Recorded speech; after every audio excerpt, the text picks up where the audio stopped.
All right, tuning in for another series with myself, Margot from Limitless Empowerment, and my husband, Charlie. We are driving home. We tend to always do these series in the car for some reason. I think that's the only chance we are finding at the present moment in our life, because we do have two young, beautiful kids. We have just come back from a gorgeous engagement, which we were witness of, and we're heading home to our children who are with their grandparents. We thought we'd jump on really quickly and talk about a topic which we keep coming across quite regularly each and every day, and that's the topic of belief. Now, I know when I say the word belief, it's far and wide, so let's get really specific on what we are referring to when we utilize the word belief. Various people in this world, all over the world, not in any specific country or any specific state, in absolutely every part of this world, have their own belief. We're talking about religious beliefs. Now, my husband and I are very educated in the view of religion, all types of religion. We give respect to absolutely every religion that there is out there. And what we find, I guess, I'm gonna use the word ironic, is that coming across people that are so far dived into their religion, their religious beliefs, that they become short-sighted of life and of other beliefs that exist out there. Now, I am going to lean in a little bit on NLP here. It's a principle of NLP, and that's respect everybody's model of the world. When I meet people, and I mean absolutely anybody and everybody, I always take that notion of putting their hat on my head, taking on board their model of the world, wearing it, fitting it on, understanding it. Doesn't mean I'm stepping in to change it. It doesn't mean I'm stepping in to judge it. And it doesn't mean I'm stepping in to do absolutely anything with it. Just understand their model of the world and their view of it. I wear their cap, I put it on my head, and I get a feel for it. And when they speak to me, I've got all respect for what it is that they believe, what it is they view, and whatever religious norm they follow. But we keep coming across these conversations, and we keep coming across, and maybe this is an expression that we're obviously perceiving, but it's more a projection that somebody believes something and they believe everybody around them needs to have the exact same belief. And I think that's where we start to get a little bit unstuck. At the end of the day, if you have a belief, religious belief, just so I can be specific, whatever that religious belief may be, whichever religion it is that you're following, give respect for the fact that that is your belief, and that you may come across people that do not believe the same thing as you. That doesn't make them good people, bad people. It doesn't make them here or there. It makes them who they are, and it makes you who you are. And that by taking an opportunity to actually sit back and respect their religious belief, step into their world and understand it, and respect them while you're there, but also ensuring that when you walk away, you still hold your beliefs true. There's a lot of people in this world that seem to come across people that have these religious beliefs, and especially when they are not really solidified on the beliefs that they have, they fall privy to what it is that other person is talking to them about. They start to fall into that other person's belief system. Now, is that right? Is that wrong? But that's a good person to actually agree upon. Yeah. Sorry, directing my husband as we do this series. I'm going there. Yeah. I'm going there. At the end of the day, I think I'm going to hand off to my husband for a moment here, because this topic is very dear to his heart. And he's very, very well educated in the topic of religious beliefs. He's taken the time to actually research and investigate other forms of religion other than our own. Actually, thank you, Mario, for saying that. Actually, that's exactly probably the only point I will probably say is that you'd have to dig deep in your faith. So you don't just believe what you believe because someone said to. You don't just say, okay, this is what we believe, this is the structure, this is how we do things, and you just accept it and that's it, you know, and you try to question it, and then other people with other beliefs in their own head will turn around and say to you, oh, don't question that, you can't question that, that's sacred. No, question it. Why not question it? Challenge it. Question everything. Challenge Where did it come life. from? Yeah, where did it come from? Where did the belief come from? Obviously it came from somewhere. It had to have started somewhere, so you'll be surprised what you find. Let's talk about that point for a moment. Say you do come across somebody and they have a belief, and clearly what you are saying or what you believe in is making them feel uncomfortable or making them feel like they need to put you in line. I'm using words here that aren't my own. And religion is a very, very vast topic. It's a very political topic, so it can get quite messy. But let's say you come across somebody that believes something, and they could even be someone in your own religious faith as well. And you've got your own view, your own challenging questions, your own way of trying to understand what it is that they're projecting. And they do what Charlie just explained. Don't question that. Just do it. It's sacred. Take a moment in that time when you're having that conversation to recognize that is that person's view of their belief. That is their interpretation of the religious sacred norms that they've been subjected to or conditioned to live by. Does that mean that you need to live by them? Does that mean that you need to believe in them? What would happen if you did? And what would happen if you didn't? Ask yourself these questions. The life that we live, whether it's religious or any other form, needs to be challenged and needs to be questioned. The moment that we sit back and we actually just allow life to happen to us means that we're just a jellyfish in the ocean floating with the tide. So when you're coming across religious beliefs, believe your own belief, because you truly, truly feel it within your heart and your mind and your body. I'll let you in on what we believe in. For example, we are Christians, and we believe in the Lord and our Mother Mary and Jesus, and we believe in the teachings that they bestowed on us so many more years ago. But we also believe, and maybe I am speaking for myself here, my husband's allowed to butt in if he needs to, that when we are in connection with them or we want to speak to them, we can connect internally from our own heart. Now, there are people that would hear this recording, for example, this series, or even those that we speak to in day-to-day life, and we say those things to them and they say, oh, no, you should go to church. The Lord will not hear you unless you're in church. Jesus and Mary won't hear you unless you're in church. I beg to differ. My belief for me is my own sacred belief of what I spiritually connect to inside, and what makes my heart beat, and what makes my head make sense, and what makes me truly know that I am connected in what it is I believe in. And as I said, when I meet these people and they say these things to me, I don't try and tell them they're wrong. I don't try and say to them that they need to be more educated or that they don't know what they're talking about. I respect their model of the world, and that's their view on what religion means to them.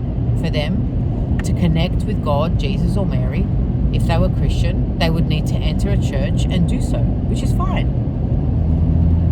This goes for any religion that we follow. There's various religions, and like I said, Charlie's taken time to actually research and dive deep into various ones: Islam, Buddhism. I can keep going, and I'm going to hand over to him because it's his story, not mine. And I think the beauty or the beautification of actually understanding religion is that they all have their own flair, their own sacred way of being, their own way of connecting, their own way of being present. Yes, and they're also all traditions that have been passed down from generation to generation. So, for example, if my beautiful wife today started a tradition and got a little bit of a following, and this following grew, in 1,000 years from now, that'll be sacred. That'll be something holy. That'll be something from God. That'll be something from the universe. really is just Margot just started to do something today and had a bit of a following. So, like I said, question everything. Nothing is concrete. You know, life isn't concrete. So how can faith be concrete? The world we live in isn't concrete. So how can something we believe in spiritually be concrete? Nothing is 100%. You have to search and look and study and really dig deep. And once you do that, you'll find answers. You knock on that door and it'll open for you. But you just have to be ready for that answer, because if you're not, it's going to shock you. And that's it, right? It goes back to, like I said at the beginning of the recording, is respecting that everybody has their view of the world, their view of religion. That's right. And whether it's religion, you can't force your faith onto people. Exactly. And you know, and when someone turns around to you and says to you, I believe this and I believe this, just agree and say, yeah, no worries, mate, all good. You can believe what you want to believe. Anyone can believe what they want to believe. No one's forcing anyone to do anything. That's why there's a lot of people that try to persuade people to come to their faith, because they believe it's the right thing to do, and they believe that is the way to go. You just literally stepped right onto a point there. Regardless of what topic we discuss, whether religion, relationship, friendship, work, career, you name it, anything. No one on this earth, no living being, listen to my words, has the ability to make you do anything. So when you meet these people that Charlie just spoke about, that are convincing you that their way is the way. This is the one. If you believe their way, that's fine by you. Doesn't mean you've done anything wrong. If that's what you want to believe in, by all means, go for it. Fancy. But no one can make you do anything. So when you're sitting there later down the track trying to tell somebody else that you met so-and-so who talked to you about a religion, and because of their speaking, they made you follow that religion, I'm sorry, stop yourself for a moment, check yourself right there and then, and say to yourself, nobody can make me do anything. Everything in my life is a choice. So if you chose to follow the individual that spoke to you about whatever religious belief they had in that moment, you chose to follow their journey and you made it your own. Because your journey is going to be different to theirs, even if you're following the exact same belief system. But nobody on this earth can make you do anything. But everybody has the opportunity or the ability to voice or challenge what it is being bestowed on them. And that's where I think people get really, really confused between the fine line. Now, I can sit there and tell you, this is what I believe in. This is my faith. These are my views. This is what I think humanity needs to do. That's my belief. If you take that on board, you choose. Even if I forced my opinion, even if I gave you the most compelling story ever, you still chose to believe in the same thing I did. If 5 years, 10 years, 20 years down the track, you want to turn around and blame me for the journey you chose to take, the only thing you're doing there is living in the form of effect, which means you're blaming the world because the world's working against you, which I'm sorry, but the world we live in works for us if you actually know how to utilize it. So you have to always remind yourself that regardless of what religious belief, what path you want to take, whether you want to have a religious belief, whether you do not want to have a religious belief, these are all choices that you make. Be curious to seek knowledge. Ask questions and challenge. When you meet people of new faith, ask, question, understand. Pick up books that actually have research knowledge in them. Educate yourself, knowledge yourself in this topic. Because unfortunately, religion is a very political topic. Now, I know we're talking about it as unbiased, as unpolitical as we can be. We're trying to probably skid around a couple of words so that we don't insult anybody. But at the end of the day, anyone listening to this series could potentially get insulted by what we are saying, what our views are, and what we are perceiving to be our truth. My truth, his truth. Now, we both still have differing ideas and views and beliefs on certain aspects of religion. Trust me, we still get into debates. And that's healthy. Not arguments, not disagreements, But when he may say something I don't agree with, or I may say something he doesn't agree with, we will debate and challenge. We will want to understand, well, why do you see it that way? Why do you feel it that way? Well, what's the reason that you just said what you said? And he'll do the same to me.